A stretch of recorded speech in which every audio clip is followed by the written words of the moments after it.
Je vous remercie. Alors, je voudrais, en préambule de cette séance, vous dire un mot sur les lycées d'Île-de-France. Bien évidemment, je sais qu'un grand nombre d'entre vous sont très préoccupés par la situation des lycées de votre territoire. Et nous avons vécu, il est vrai, ces dernières semaines, des scènes extrêmement inquiétantes.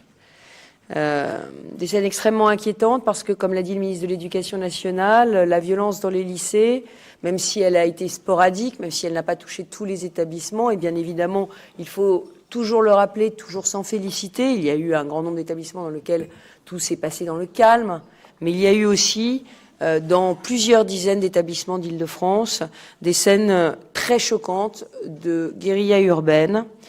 Et au-delà de ce qui s'est passé sur les Champs-Élysées, de la violence, des pillages de magasins, je voudrais dire que nous sommes très vigilants sur la situation dans les lycées et je condamne totalement et fermement toutes ces violences.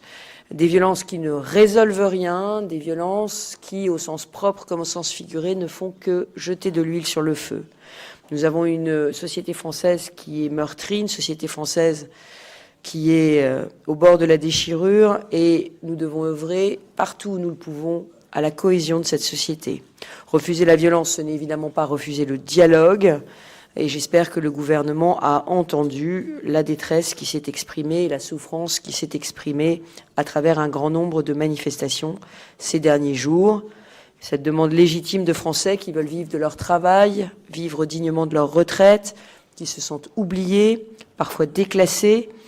Et je crois qu'aujourd'hui, nous avons besoin, en tout cas, d'entendre, nous aussi, au Conseil régional, cette souffrance, cette supplique qui s'adresse aux politiques.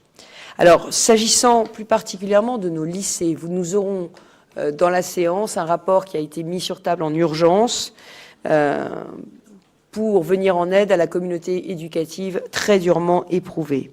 Là encore, dégradation et violence sont intolérables. Elles mettent à rude épreuve nos agents, les fonctionnaires et les agents de l'éducation nationale, mais aussi les élèves qui, tout simplement, veulent étudier sereinement.